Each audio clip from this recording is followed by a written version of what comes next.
দল দুটা এলায়েন্স হোৱা মানে পাব্লিক এলায়েন্স হোৱা কথা নকয়, দলহে এলাউন্স কৰিছে। চ' দলত আছে 5-10 হাজাৰ, পাব্লিক এলায়েন্স হোৱা নাই, জনগণ এলায়েন্স হোৱা নাই। 5টা বছৰ কাউন্সিল চৰকাৰ চলাই UPPL এইটো প্ৰমাণ কৰি থৈ আহিছে যে UPPL থাকিলেহে শান্তি থাকে, UPPL থাকিলে চবে সুৰক্ষা পায়। এই কথাটো অলৰেডি প্ৰমাণ কৰি দিছে। ৰাস্তা দলং বনাব লাগে ঠিকে আছে, অভাৰব্ৰিজ বনাব লাগে ঠিকে আছে, ইউনিভাৰ্চিটি হস্পিটেল বনাব লাগে ঠিকে আছে, কিন্তু মানৱ জাতি হিচাপে জীয়াই থকাৰ কাৰণে সেই জনগোষ্ঠীবিলাকে নিজৰ স্বাভিমান জীয়াই ৰখাৰ কাৰণে আজি সংগ্ৰাম কৰি আছে। কাইলৈ যদি চৰকাৰ গঠন কৰিবলগীয়া NDAৰ পক্ষত থাকিব নে বিৰোধী মিত্ৰজোঁটৰ পক্ষত থাকিব, এই প্ৰশ্নটো কিন্তু বহুতে জানিব বিচাৰে। কোনোবা এটা দলক চৰকাৰ গঠন কৰাত সমৰ্থন কৰিব লাগিব বা থাকিব লাগিব, তাত আমি এনেকুৱা 10টা পইণ্ট আমি ঠিক কৰি থৈছোঁ, যি 10টা পইণ্ট বড়োলেণ্ডৰ 26টা জনগোষ্ঠী আৰু অসমৰ 146টা জনগোষ্ঠীৰ তেখেতসকলৰ সুৰক্ষা আৰু ভৱিষ্যতৰ কাৰণে কাম কৰিব। সেই জনগোষ্ঠীবিলাকে আজিলৈকে নিজৰ স্বাভিমান, নিজৰ সংস্কৃতি, নিজৰ ইমান সুন্দৰ এটা ভাষা, এইবিলাকক জীয়াই ৰখাৰ ক্ষেত্ৰত চৰকাৰৰ পৰা কোনো ধৰণৰ পেট্ৰনাইজ বা ছাপোৰ্ট পোৱা নাই। প্ৰথমবাৰৰ কাৰণে UPPL দলে যিহেতু অকলে প্ৰতিদ্বন্দ্বিতা কৰিছে, আমাৰ একদম অলপো প্ৰেছাৰ নাই, মানে সুন্দৰ এটা পৰিৱেশ। যেনেকৈ বড়োলেণ্ডত কাম কৰিছোঁ, অসমতো সেই জাতি জনগোষ্ঠী, সেই জনজাতিসকলৰ কাম কৰিবৰ কাৰণে বিধানসভালৈ মই আহি আছোঁ। তো ইয়াৰ পৰা গম পাইছোঁ যে মোৰ কাৰণে তামোলপুৰৰ ছিটটো বহুত বেছি প্ৰত্যাহ্বান থকা ছিট নহয়। নমস্কাৰ, টাইম এটৰ বিশেষ অনুষ্ঠান নেতাৰ সৈতে 24 ঘণ্টালৈ মই জ্যোতিদীপ বৈশ্যই আপোনালোকক স্বাগতম জনাইছোঁ। আৰু এই অনুষ্ঠানত আমাক সহযোগ কৰিছে ষ্টাৰ চিমেণ্ট আৰু প্লাই ষ্টৰীয়ে। ৰাজ্যৰ বিভিন্ন প্ৰান্তলৈ এই নিৰ্বাচনৰ সময়ত আমি গৈছোঁ, জনতাৰ সৈতে কথা পাতিছোঁ, প্ৰাৰ্থীসকলৰ সৈতে কথা পাতিছোঁ, আৰু এই মুহূৰ্তত আহি উপস্থিত হৈছোঁহি কোকৰাঝাৰ বিধানসভা সমষ্টিত। আৰু মোৰ লগত এই মুহূৰ্তত উপস্থিত আছে, টাইম ইটত উপস্থিত আছে UPPLৰ সভাপতি প্ৰমোদ বড়ো ডাঙৰীয়া। বড়ো ডাঙৰীয়া, প্ৰথমতে আপোনাক টাইম ইটলৈ স্বাগতম জনাইছোঁ আৰু আগন্তুক নিৰ্বাচনলৈ শুভেচ্ছা জনাইছোঁ। Thank you. মই আপোনাৰ পৰা জানিব বিচাৰিছোঁ, নিৰ্বাচনত আপুনি যথেষ্ট ব্যস্ত, প্ৰতিটো সমষ্টিলৈ গৈছে, আপুনি এবাৰ নিজেও প্ৰতিদ্বন্দ্বিতা কৰিছে। BTRত বতাহ আৰু পৰিৱেশ আপুনি কেনেকুৱা দেখিছে? চাওক, আপোনালোকেহে এই কথাটো জনাব লাগে, কাৰণ আমিতো আৰু যিটো ইলেকশ্যনৰ প্ৰচেছ ইয়াৰ উইদিন মানে ভিতৰতে আমি আছোঁ, বাহিৰত আপোনালোকে থাৰ্ড আম্পায়াৰ হিচাপে চাই আছে। চ' এই কথাটো মূললি ক'ব পাৰে আপোনালোকে, কিন্তু আমি নিজৰ দলীয় যি প্ৰচাৰ অভিযান বা যিখিনি আমি এক্টিভিটিবিলাক কৰি আছোঁ, তাত আমি বহুত কমফৰ্ট এটা অনুভৱ কৰিছোঁ। আগৰ নিৰ্বাচনবিলাকত অলপ প্ৰেছাৰ থাকে, কি এই নিৰ্বাচনত প্ৰথমবাৰৰ কাৰণে UPPL দলে যিহেতু অকলে প্ৰতিদ্বন্দ্বিতা কৰিছে, আমাৰ একদম অলপো প্ৰেছাৰ নাই, খুব মানে সুন্দৰ এটা পৰিৱেশ। নিৰ্বাচনৰ এমাহ দুমাহ আগত মই প্ৰত্যেকটো সমষ্টিলৈ গৈছিলোঁ, আৰু তাত আমাৰ শুভাকাংক্ষী, বুদ্ধিজীৱী, বিভিন্ন ছেকশ্যনৰ পৰা মই অপিনিয়ন অলপ শ্বেয়াৰ কৰিছিলোঁ, আৰু সেই সময়তে চবেই কৈছিলে যে এইবাৰ অকলে কণ্টেষ্ট কৰিব লাগে। যোৱা কাউন্সিল নিৰ্বাচনত বহুত লোকে ভাবে যে ইয়াত কিবা নহয় কিবা অলপমান কনস্পিৰেচি হৈছে, তো সেইকাৰণে চবেই ক'লে যে অকলে কণ্টেষ্ট কৰিব লাগে। আমি অকলে কণ্টেষ্ট কৰিলোঁ। যিদিনা ঘোষণা কৰিছে সিদিনাৰ পৰাই BTRবাসী ৰাইজৰ মাজত এটা উৎফুল্লিত এটা পৰিৱেশ দেখিবলৈ পাইছোঁ। সেইকাৰণে এই নিৰ্বাচনটো আমাৰ UPPLৰ কাৰণে খুব সুন্দৰ এটা পৰিৱেশ, ইয়াত আমাৰ কোনো চিন্তা কৰিব লগা নাই। আপুনি যিটো কথা কৈছে যে অকলে প্ৰতিদ্বন্দ্বিতা কৰিছে, কিন্তু মোৰ প্ৰশ্নটো হৈছে, বহুতে ক'ব বিচাৰিছে আপোনালোকে NDAৰ লগত আছিলে আৰু এইবাৰ BPFক লগত লৈ NDA প্ৰতিদ্বন্দ্বিতা কৰিছে।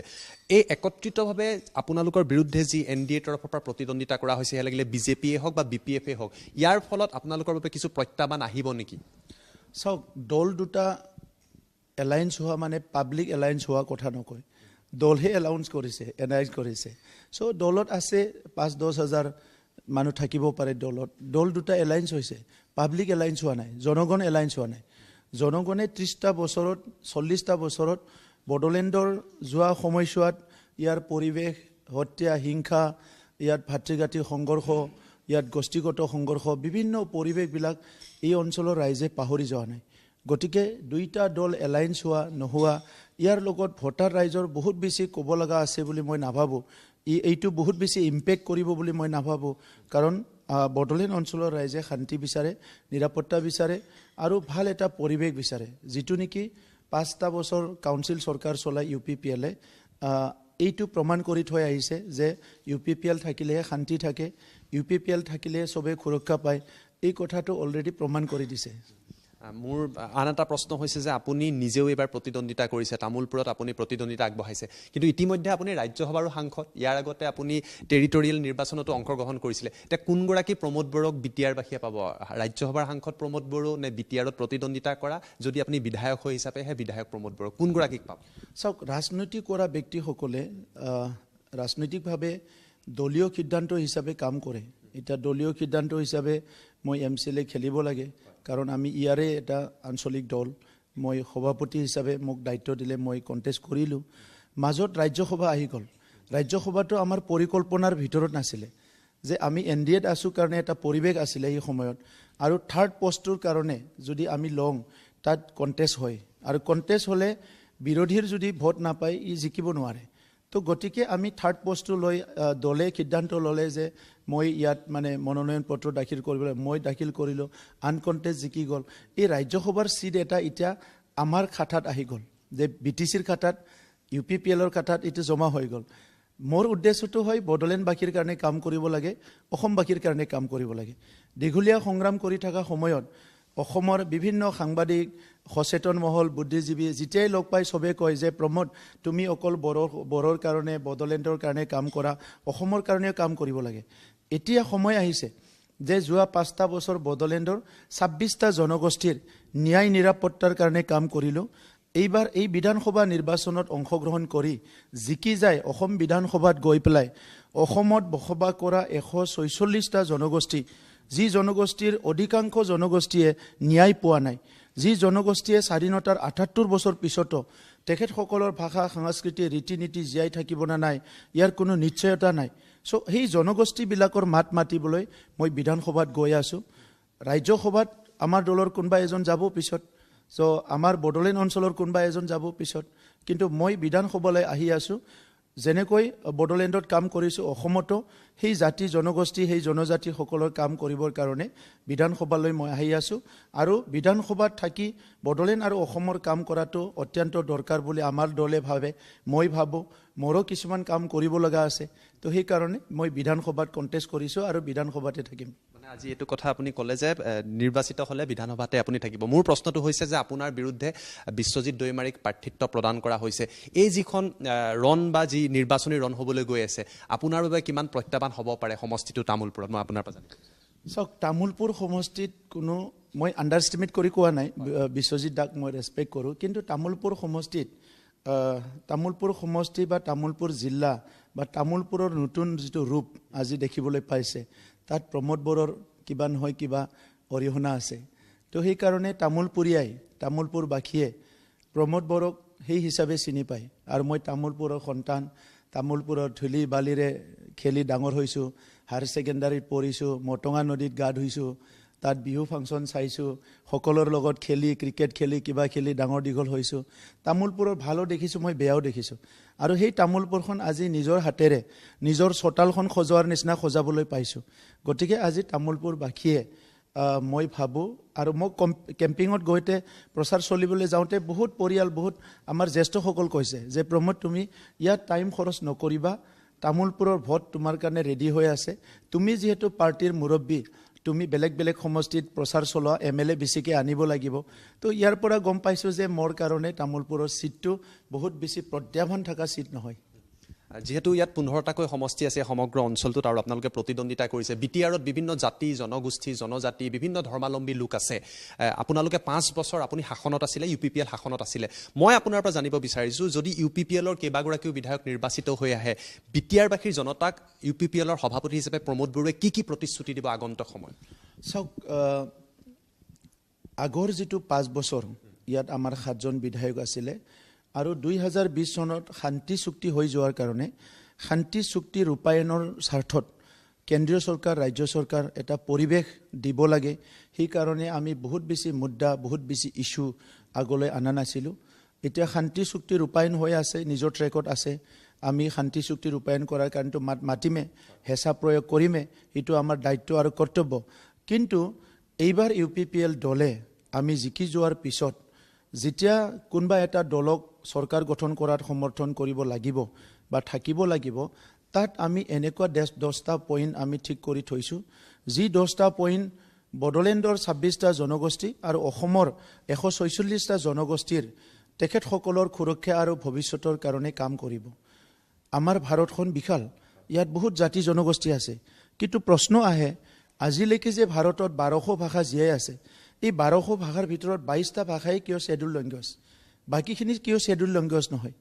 অসমত যে 146টা জনগোষ্ঠী আছে সেই জনগোষ্ঠীবিলাকৰ ৰীতি নীতি সাংস্কৃতিবিলাক কি হৈ আছে সেই জনগোষ্ঠীবিলাকৰ পৰিচয় অস্তিত্ব ৰক্ষণাবেক্ষণৰ ক্ষেত্ৰত কি হৈ আছে ইয়াততো কোনো মাত মাতা নাই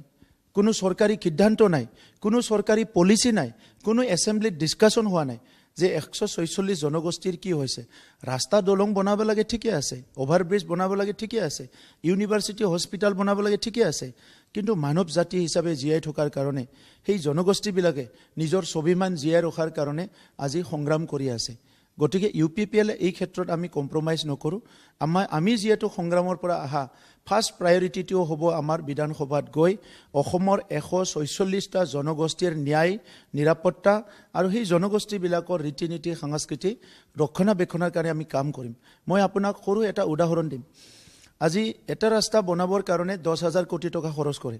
সেই জনগোষ্ঠীবিলাকৰ ভাষা সাংস্কৃতি যদি জীয়াই ৰাখিব লাগে আমাক 10,000 কোটি টকা নালাগে 100 কোটি 200 কোটি 500 কোটিতে হৈ যায় আৰু এই জনগোষ্ঠীবিলাকে ভাৰতৰ মাটিতে জন্ম পোৱা নেটিভ পিপল ভূমিপুত্ৰ তাৰ পিছতো সেই জনগোষ্ঠীবিলাকে আজিলৈকে নিজৰ স্বাভিমান নিজৰ সংস্কৃতি নিজৰ ইমান সুন্দৰ এটা ভাষা এইবিলাকক জীয়াই ৰখাৰ ক্ষেত্ৰত চৰকাৰৰ পৰা কোনো ধৰণৰ পেট্ৰনাইজ বা ছাপোৰ্ট পোৱা নাই কিয় পোৱা নাই তেনেকা আৰু অগণন ইস্যু আছে সেই ইস্যুবিলাক লৈ পেলাই আমি নেক্সট ইলেকশ্যন ৰিজাল্টৰ পিছত এই কণ্ডিশ্যনবিলাক আমি সেই দলবিলাকৰ লগত ৰাখিম যি কণ্ডিশ্যনবিলাক যদি ফুলফিল কৰিব পাৰে সেই দলৰ লগত আমি চৰকাৰ কৰিম নহ'লে আমি নকৰোঁ বিটিআৰ অঞ্চলত যথেষ্ট সংখ্যক সংখ্যালঘু লোক আছে তেওঁলোকে বিভিন্ন সময়ত নিজৰ ন্যায্য প্ৰাপ্তিৰ বাবে আন্দোলন কৰি থাকে সংখ্যালঘু জনতাৰ প্ৰতি UPPL এইবাৰ কি পৰিকল্পনা কৰিছে এই প্ৰশ্নটো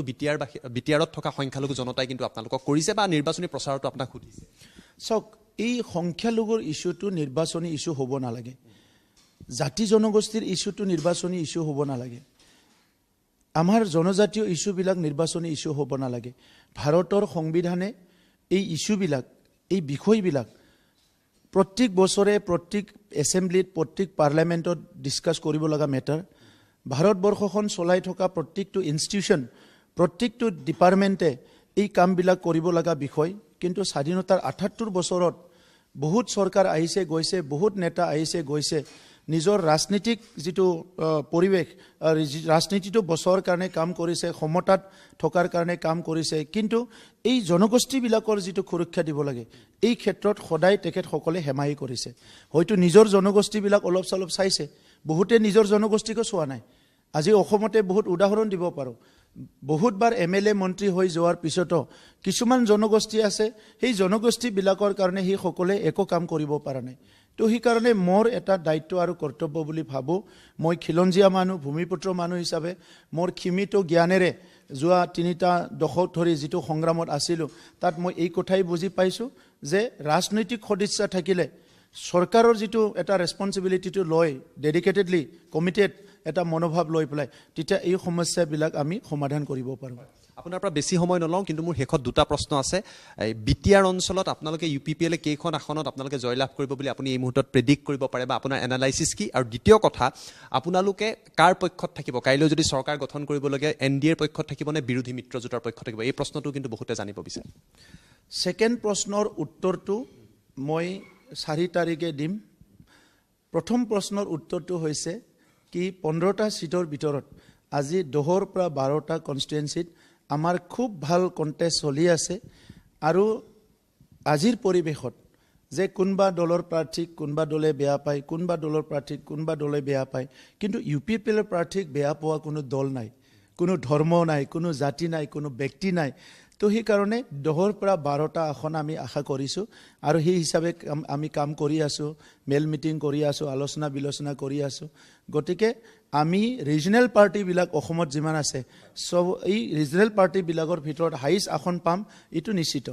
বহুত বহুত ধন্যবাদ জনাইছোঁ ব্যস্ততাৰ মাজতে সময় দিয়াৰ বাবে থেংক ইউ আৰু এই আছিলে প্ৰমোদ বড়ো তেখেতে নিৰ্বাচনী প্ৰচাৰ চলাই আছে আৰু কৈছে যে 10ৰ পৰা 12খন আসনত তেওঁলোক কনফিডেণ্ট যে বিটিআৰত এইবাৰ UPPL লাভ কৰিবলৈ সক্ষম হ'ব আৰু লগতে আন এটা কথা ক'লে যে বিধানসভাত এইবাৰ আমি প্ৰমোদ বড়োক দেখিবলৈ পাম গতিকে এই অনুষ্ঠানৰ জৰিয়তে আমি এইদৰে ৰাজ্যৰ বিভিন্ন প্ৰান্তলৈ গৈছোঁ আৰু নেতাসকলৰ প্ৰাৰ্থীসকলৰ মনৰ কথা জনতাৰ আগত লৈ আহিছোঁ কিয়নো আপোনালোকে মেণ্ডেট দিব আৰু আপোনালোকে জনাৰ প্ৰয়োজন আছে যে তেওঁলোকৰ ভিজন কি অসমক লৈ আপোনাৰ সমষ্টিটোক লৈ এই অনুষ্ঠানৰ পৰা মই জ্যোতিদীপ বৈশ্যই বিদায় লৈছোঁ আপোনালোকে চাই থাকিব টাইম ইট ধন্যবাদ শুভৰাত্ৰি